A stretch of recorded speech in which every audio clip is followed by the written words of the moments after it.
Police വേഷം ചെയ്യുന്ന നടന്മാരിൽ ഏറ്റവും മികച്ചത് ആരാണെന്ന് ചോദിച്ചു കഴിഞ്ഞാൽ പല പേരുകളാണ്. അതിൽ മമ്മൂട്ടി ഗംഭീരമായിട്ട് ചെയ്യും. സുരേഷ് ഗോപി നമുക്കറിയാം, പെട്ടെന്ന് മനസ്സിൽ വരുന്ന സുരേഷ് ഗോപിയാണ് എനിക്കൊക്കെ. മമ്മൂട്ടി പോലെ തന്നെ. പിന്നെ മോഹൻലാൽ ഉണ്ട്, പക്ഷെ ഇവരുടെ പോലെയല്ല, വേറൊരു തരത്തിലാണ് മോഹൻലാലിന്റെ പോലീസ് വേഷങ്ങളൊക്കെ. അതുപോലെ തന്നെ അതിനുശേഷം വന്ന ജനറേഷനിൽ എല്ലാവർക്കും പ്രിയപ്പെട്ടതായിരിക്കും ബിജു മേനോൻ. ബിജു മേനോൻ തുടക്കകാലത്ത് ബിജുമേന്റെ സപ്പോർട്ടിങ് കുറെ ഗംഭീര പോലീസ് വേഷങ്ങളുണ്ട്. അത്തരത്തിലുള്ള കുറച്ച് പോലീസ് വേഷങ്ങളൊക്കെ ചെയ്ത ഒരു വർഷമാണ് 1999. ആ ഒരു വർഷത്തെ ബിജുമേന്റെ സിനിമകളെ കുറിച്ചാണ് ഇന്ന് നമ്മൾ ഡിസ്കസ് ചെയ്യാൻ പോകുന്നത്.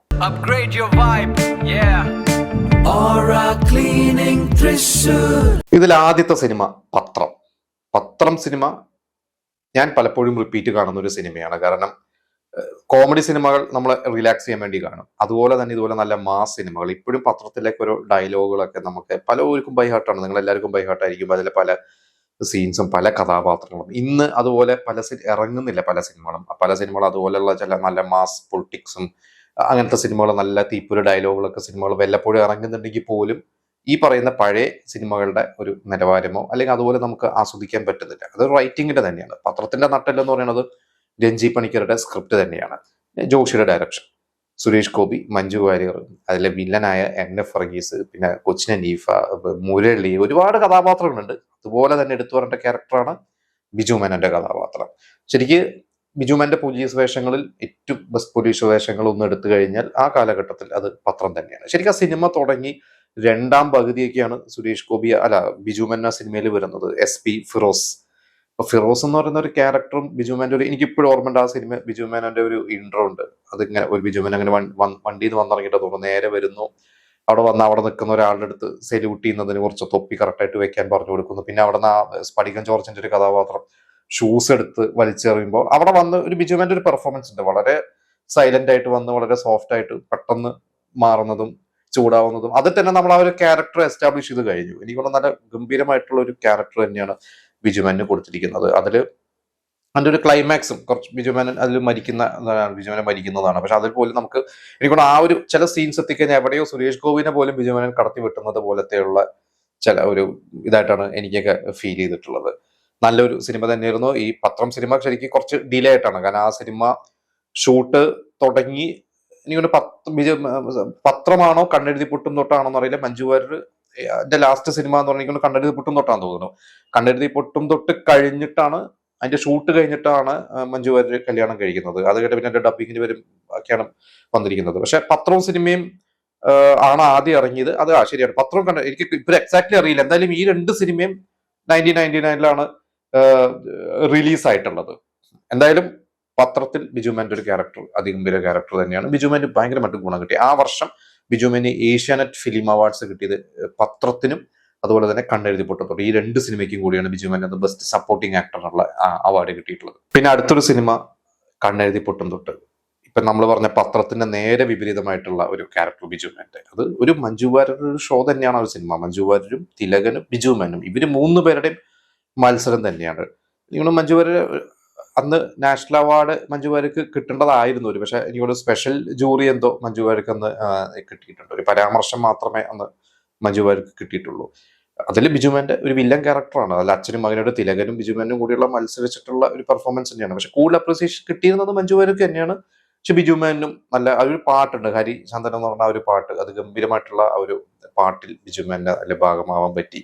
അത് എനിക്കൊന്ന് അന്നത്തെ കാലത്ത് 90s വന്ന പല ഹീറോസിന്റെയും വലിയൊരു ഭാഗ്യം എന്ന് പറയുന്നത് ഗംഭീരമായിട്ടുള്ള പാട്ടുകൾ. ഇന്ന് ഫീൽഡിൽ ഇല്ലാത്ത പല നടന്മാരും നമ്മൾ ഓർക്കുന്നത്, അല്ലെങ്കിൽ ഇന്നധികം സിനിമകൾ സജീവമല്ലാത്ത പല നടന്മാരെയും നടിമാരെയൊക്കെ നമ്മൾ ഓർക്കുന്നത് അവരഭിനയിച്ച പാട്ട് സീൻസിലോ ഗാനരംഗങ്ങളിലൂടെയൊക്കെ ആയിരിക്കും.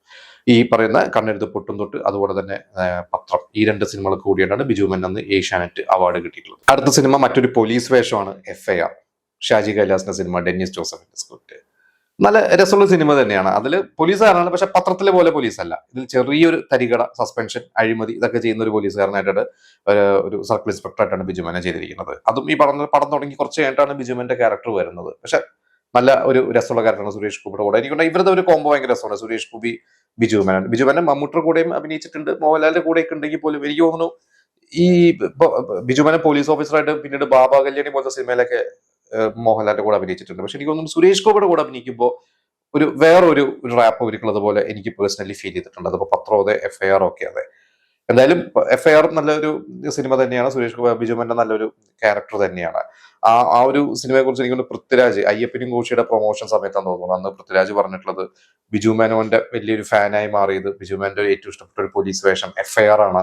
അന്ന് പൃഥ്വിരാജ് +2 എന്തോ പഠിക്കുന്ന ഒരു സമയമാണ്. അപ്പൊ ഞാൻ ആ സ്കൂളിൽ പഠിക്കുന്ന സമയത്താണ് ആ സിനിമ കാണുന്ന FIR. അതിലെനിക്ക് ഞാൻ ബിജുവേട്ടന്റെ ഭയങ്കര ഫാനായി മാറി എന്നൊക്കെ പൃഥ്വിരാജ് പറഞ്ഞിട്ടുണ്ട്.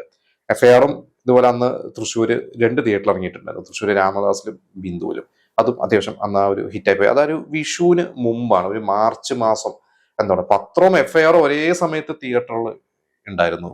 FIR ഈ പറഞ്ഞ രാമദാസിലും ബിന്ദുവിലും ഉണ്ടായിരുന്നു. പത്രം രാഗം തിയേറ്ററിലായിരുന്നു. പിന്നെ ആ സമയത്ത് തന്നെ വേറെ കുറെ സിനിമകളുണ്ട്. ആ സമയത്ത് ആകാശഗംഗ എന്ന തിയേറ്ററിലുണ്ട്. ഒരുപാട് സിനിമകളുണ്ട്. പക്ഷെ ആ കൂട്ടത്തിൽ ഹിറ്റടിച്ചു. FIR ഹിറ്റടിച്ചു, പത്രവും ഹിറ്റടിച്ചു. അടുത്ത സിനിമ ചന്ദ്രൻ ഉദിക്കുന്ന ദിക്കിൽ.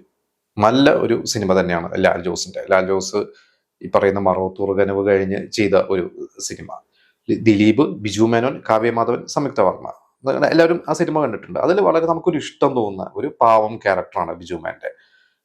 അന്ന് ലാൽ ജോസ് ശരിക്കും ലാൽ ജോസിന്റെ വളരെ അടുത്ത എനിക്കാണോ ലാൽ ജോസും കമലും ഇവർ രണ്ടുപേരുമായിട്ട് ബിജു മേനു ഒരു ഭയങ്കര ഒരു റാപ്പുണ്ട്. കാരണം കമലിന്റെ സിനിമകളിലാണ് തുടക്കാലത്ത് അധികം അഴകിരാവണം പോലത്തെ അല്ലെങ്കിൽ ഈ വഴിയും കിടന്ന് കുറെ നല്ല നല്ല സിനിമകൾ, നല്ല നല്ല കഥാപാത്രങ്ങൾ ബിജു മേനെ കിട്ടിയിട്ടുണ്ട്.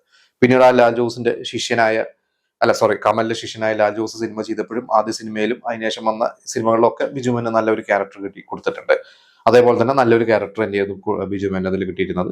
സീൻസ് കുറവാണ്, കാരണം നമുക്കറിയാം അതിലെ തുടക്കവും പിന്നെ ഒരു ഫ്ലാഷ് ബാക്കും ആണല്ലോ. അതിന്റെ സിനിമ തുടങ്ങുമ്പോൾ ബിജുമേന്റെ ഭാര്യയാണ് കാവ്യമാധവൻ, പിന്നീടാണ് കാവ്യമാധവൻ ദിലീപിന്റെ പഴയ കാമുകി എന്നുള്ള ഇവരൊരു ഫ്ലാഷ് ബാക്ക് ഒക്കെ പോകുന്നത്.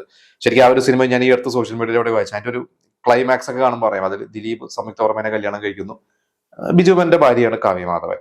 റിയൽ ലൈഫിൽ നേരെ തിരിച്ചാണ്. സംയുക്ത വർമ്മേനെ കല്യാണം കഴിച്ചത് ബിജുമേനും, കാവ്യമാധവനെ കല്യാണം കഴിച്ചത് ദിലീപുമാണല്ലേ. എന്തായാലും നല്ലൊരു സിനിമ, നല്ലൊരു കഥാപാത്രം കിട്ടി എന്നുള്ളത് പറയാം. അപ്പൊ എന്തായാലും ഇത്രയും സിനിമകളാണ് ബിജുമേന്റെ വർഷം റിലീസായിട്ടുള്ളത്. ഇതിൽ എല്ലാം ഒന്നിനൊന്നിന് മികച്ച പെർഫോമൻസ് തന്നെയാണ്. ബിജുമേന്റെ ഭയങ്കരമായിട്ട് ഗുണം കിട്ടി. നല്ല മാസ് പടങ്ങളും ചെയ്തു, ക്ലാസ് പടങ്ങളും ചെയ്തു, അവാർഡ്സും കിട്ടി. ഇനി നിങ്ങളുടെ ഫേവറേറ്റ് കഥാപാത്രം ബിജുമേന്റെ ഏതാണ് ഈ നാല് സിനിമകൾ എന്നുള്ളത് നിങ്ങൾ കമന്റ് ചെയ്യുക.